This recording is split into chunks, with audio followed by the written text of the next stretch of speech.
This is my most important game week of the entire season. I am using my wildcard and I still have my bench boost left. I just took a massive red arrow in game week 33, so let's see how I'm going to make that ground back up going into the rest of the season. Make sure you like and subscribe, and let's get right into it. Now, going into this game week, I was in the top 5k and I set myself a goal. I didn't want to fall out of the top 20k. Yes, I knew it was going to be a bad game week, and to be honest, I think I anticipated fairly. I'm still in the top 20k quite comfortably, but I'm a fair bit away from the top 10k, and it was my worst game week of the season. Despite not being a dramatically low game week rank, and despite not dropping like millions and millions in ranks, I was over 30 points off a green arrow. You do not understand how big that gap is. It is ridiculous. I don't really find much point in talking about my team. Like, in the places where it went right, it didn't matter. The places where it went wrong didn't matter. The main thing that helped me was all the popular players, you know, in their double not doing too well. The Bournemouth and Leeds defenders not getting any points was brilliant. The popular attackers not doing too well, Palmer and João Pedro especially. It was fantastic. They didn't get too many points. I would say I got off on the better side of things. It could have been a lot worse. Don't get me wrong. It could have been better, like Dango Uatara came close to scoring. The point is, I believed in this chip strategy. I knew it was going to be a bad game week, but I believed the final 4 to 5 game weeks of the season would get me to even higher than I was in game week 33. That's right. I believe I'm going to be back in the top 5k, and I'm going to show you guys why with my wildcard team selection. I mean, I am fairly confident in myself. It's a bit scary now. The bad game weeks happened. The bad game week was always guaranteed. The issue is the good game weeks really depend on how well I play. You know, they're not guaranteed like the bad game week was. I'd be very gutted if I don't finish in the top 10k this season. I'd be very happy if I finish in the top 5k, and that's where I realistically should be considering how well I started off the season. Okay, wildcard team now. This is the most important game week. I cannot stress it enough, and I am putting all of my eggs in one basket when it comes to the defense. I am backing triple Arsenal defense. Is this smart? Definitely not. You know, this isn't okay, but I believe it is the right move because the Arsenal defense is the best in the league and they're pushing for the title. I know they're on bad form, but I don't think they're just going to keep losing games. I think they're going to push City right to the end. So I'm going to back their strongest part of their team, which is the defense, and hope they can keep me some clean sheets. Gabriel, Raya and Saliba can get me guaranteed green arrows just from not conceding. The issue is if they concede, it's going to be very hard to get a green arrow. Also, before I continue, I'm just going to get the entire bench out the way. I've got triple Manchester City here. Well, I've got Dean Henderson on the bench, anticipating that double game week 36, which is 90% likely to happen. We'll talk about that more in my future plans. There is a small chance it doesn't happen if Man City get knocked out of the FA Cup by Southampton, but I doubt that will happen. So yeah, we've got O'Reilly, Shirky and Haaland. Choosing between Shirky and Semenyo wasn't easy, but I've gone with Shirky purely because he can help me save more money and invest it elsewhere in my team where it is quite important. We are continuing with the back four. We have Mukiel, who has a decent fixture on, and Mukiel is great, you know. Sunderland aren't a bad defence. He's all right for DEFCONs. He's a really good goal threat. He's got creative potential, and he is so damn cheap. He's the perfect player to bring in. Then we finish off that defence with another Palace defender. We are going with Lacroix. Now, he's the best for DEFCONs. He's a bit injury prone, but I think he's going to be okay. I want him for double game week 36 along with Dean Henderson. These are my only 2 Crystal Palace players in the team, but I'm actually thinking about going triple Crystal Palace come game week 36 to maximise potential for points in terms of DEFCONs and minutes.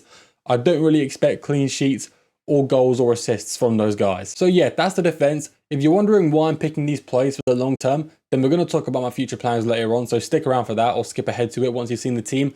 In the midfield 4, we are starting off with, obviously, Bruno Fernandes. How can you make a good team in FPL without Bruno Fernandes right now? That's a trick question. You can't. So he's in the team and he is going to be my captain for this game week. There was no decision-making process. It was just common sense alone. There are other options you could debate, possibly, but with all the Man City assets out on a blank, there's no one else that really appeals to me. We then have Wilson. Now, the only drawback to Wilson is the fact he has a very tough game week 35 away to Arsenal.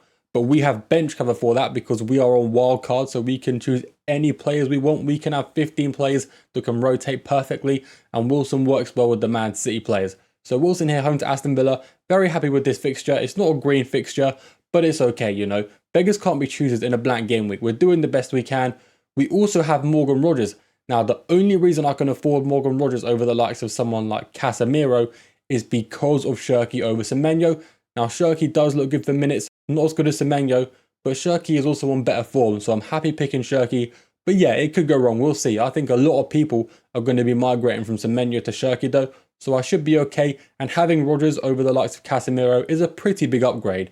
We then finish off the midfield four with Somerville, who is just going to be here for 1 week. He's getting transferred out straight away for a Leeds player because Leeds players have such a good fixture run going into the end of the season. So he's here just for home to Everton. I know Everton are pushing for European football, but their defensive numbers are not good. And Somerville, pre-injury, was amazing. So hopefully he can carry on that form now he's back in the team. Robbie is pretty good for the short term. He plays home to Forest then away to Wolves. 2 insanely good fixtures for a striker who's getting decent underlying data. So I'm happy to have him in my team as a differential. As for Ollie Watkins, he did just get a 16-pointer, and that was very persuasive. It's one of the reasons I brought him in. But I was already sort of looking at Watkins along with Gyökeres anyway, but ultimately I decided Watkins, even though his fixture run isn't as good, he's a lot more reliable for minutes. Despite Europe being in the mix for Aston Villa, Watkins has seen fairly reliable starts all season, and I don't think that's going to change anytime soon. Well, I say all season, he had that rough patch, for a few weeks in the middle of the season where Abraham was starting ahead of him, but that was, very short. It doesn't happen anymore, so Watkins' minutes should be fine. Well, this is coming from an optimistic Watkins owner, of course. Take that with a pinch of salt. I don't know Emery, I don't know the tactics, I don't know the lineups. Okay, before we jump the gun looking into future game weeks, we are first going to look at the odds, like we always do, for the current game week. And my Arsenal boys, their clean sheet odds are still on top. They've still got my back. I mean, normally you'd see them around 50%, but since they're bad form, it's gone down to high 30s, which is okay. I personally think home to Newcastle is a lot easier than people think. Like, they're not a good team at all right now. They've got key players as injury risks. All of the good players who are normally amazing don't play too well. They've been relying on Osula, which is far from Isak they had last season. And even the current players they have, like Gordon and Barnes and Elanga, they don't look as strong as they used to. So hopefully, my triple Arsenal defence can get me a guaranteed green arrow by combining to get some big clean sheet points. That's an 18-point clean sheet for me. So Arsenal, please don't let me down. Now, what I haven't talked about yet in this video is Liverpool. I don't have any Liverpool players whatsoever, and they have a really good fixture. Is this dangerous? Well, not really, because not many people actually own Liverpool players. The only people who will are those on free hit.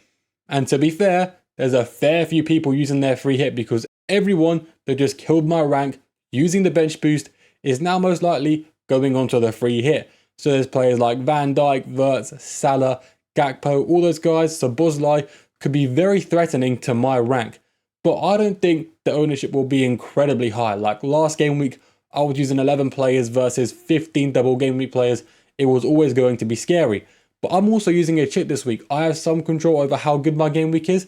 And while I'm not sacrificing everything to make my game week 34 good, I think this team can hold its own. So hopefully Liverpool just don't have a good game week, but I don't see that happening. I think they'll do quite well.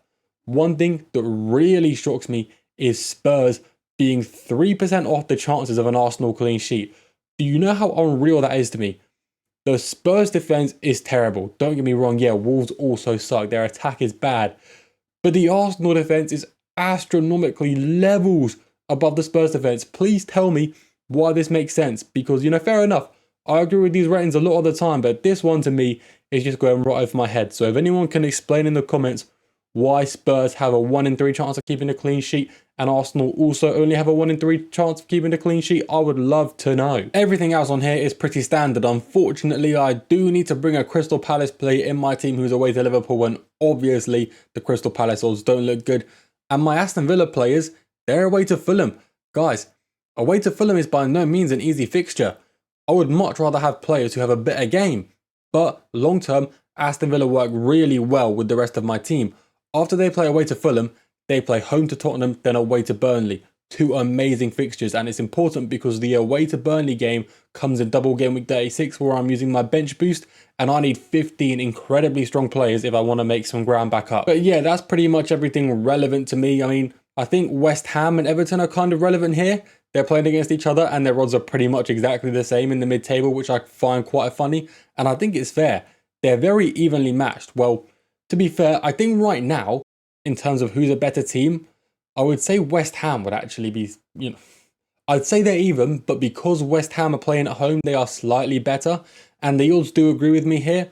But Everton have also been, not fortunate, but they've been overperforming their defensive and offensive data all season, and it gets to a point where it's not luck, it is just becoming a pattern. I don't watch their games, so I don't know how it happens, but they somehow always manage to have a fairly high number of expected goals conceded, but keep clean sheets.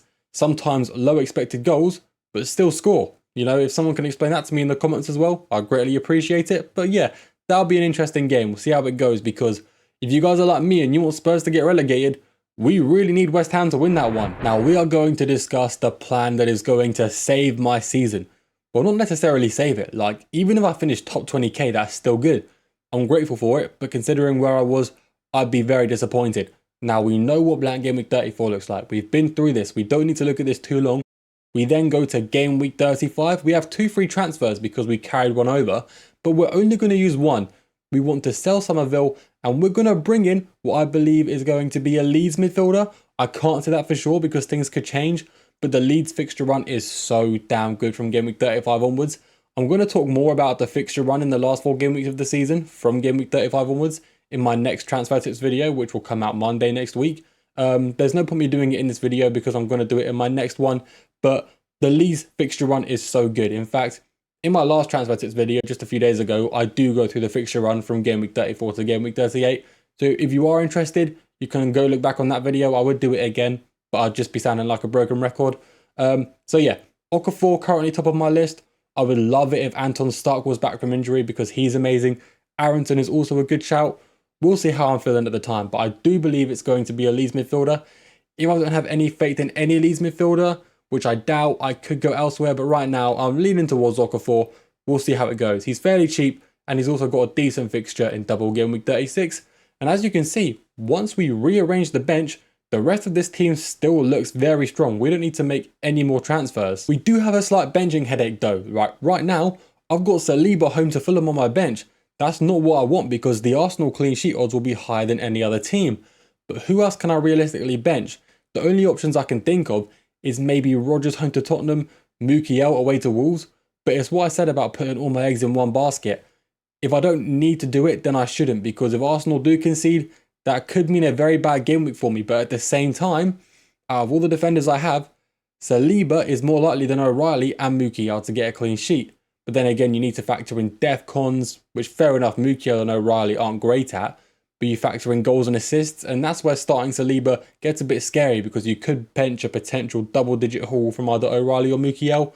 So yeah, I'll probably bench Saliba for this, but we'll see. Once again, I could have an injury, things could change. Only one transfer needed. This Game Week 35 is the first generational game week, generational green arrow that I'm going to need. Game Week 34, I'm okay with staying where I am. Maybe getting a small red arrow because a lot of people around my rank are on a free hit. But Game Week 35 is where the going gets tough and I really need to pull ahead. And this team looks amazing to help me do that. But forget about Game Week 35 for a second because Game Week 35 is only the beginning. The Godzilla game week, the game week I need to get back to where I was, well, get close to it, is double Game Week 36. Now, I'm going to give you a quick disclaimer. This is 90% likely to happen. I said it already earlier on, I think. If Man City get knocked out of the FA Cup by Southampton, then these plans could fall apart and it'll be too late for me because I've already used my wildcard. But we're just going to assume Man City knock out Southampton. I mean, what could possibly go wrong, right? It's not like I could just waste my entire season on a potential bench boost that never happens.